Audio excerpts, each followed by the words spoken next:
Hello बच्चों, let's read this question and the question says that pick up the correct value x for which x by 0.5 minus 1 by 0.05 plus x by 0.005 minus 1 by 0.0005 is equal to 0.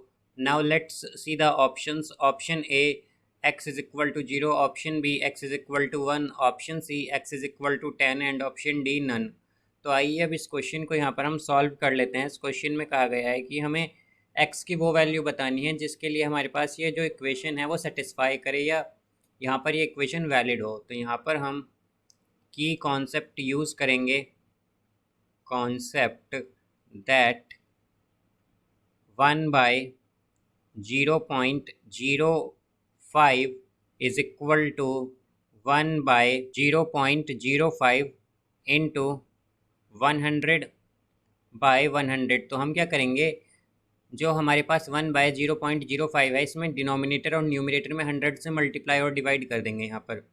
तो अब अगर हम देखें तो हमारे पास क्या आएगा, यहाँ पर ये हो जाएगा 100 बाय अब यहाँ से अगर हम देखें तो ये होगा 0.05 है इंटू 100, तो ये हो जाएगा 5।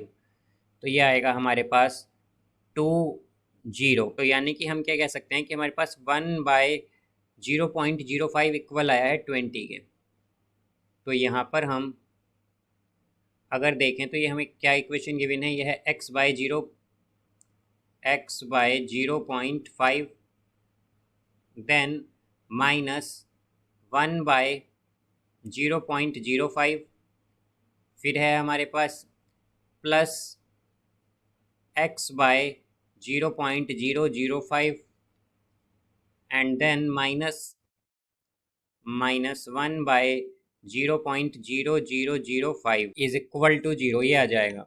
अब हम यहाँ से देखें तो हमारे पास ये x बाय 0.5 है। तो जैसा कि हमने यहाँ पर देखा था कि 1 बाय 0.05 को हमने यहाँ पर क्या किया था, 100 से मल्टीप्लाई और डिवाइड कर दिया था। तो इसी तरह से हम क्या करेंगे यहाँ पर कि इसमें हम 10 से मल्टीप्लाई और डिवाइड करेंगे तो क्या आएगा 10x बाय डिनोमिनेटर में 5 हो जाएगा यहाँ पर।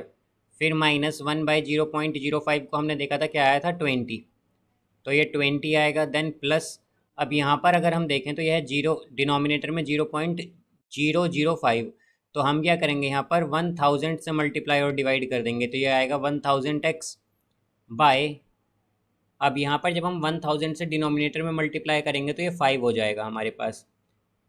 फिर इसी तरह माइनस, अब यहाँ पर अगर हम देखें तो हमारे पास क्या है डिनोमिनेटर में 0.0005, तो हम यहाँ पर 10,000 से क्या करेंगे मल्टीप्लाई और डिवाइड, तो ये आएगा 10,000 यानी कि 10000 बाय, अब यहाँ पे हमारे पास ये आ जाएगा 5 जब हम डिनोमिनेटर को 10,000 से मल्टीप्लाई करेंगे तो, और ये इक्वल होगा 0 के।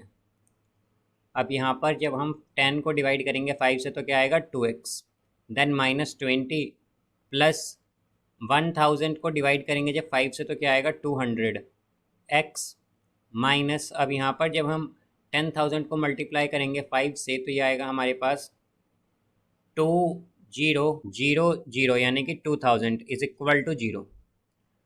तो इसे यहाँ पर हम सॉल्व कर लेंगे तो 2x प्लस 200x, तो क्या हो जाएगा 202x, फिर यहाँ पर है ये -20 और -2000, तो ये हो जाएगा -2020 इज इक्वल टू 0। तो यहाँ से अगर हम देखें तो x की वैल्यू क्या आएगी, x आएगा 2020 बाय 202, तो जब हम इसे डिवाइड करेंगे तो ये आएगा 10 यहाँ पर, तो x की वैल्यू क्या आ गई 10। तो यहाँ पर हमें यही बताना था कि x की वैल्यू क्या होगी, तो x की वैल्यू होगी 10, तो इसका आंसर होगा हमारे पास option C, x is equal to 10। So I hope you understood it well, best of luck, thank you.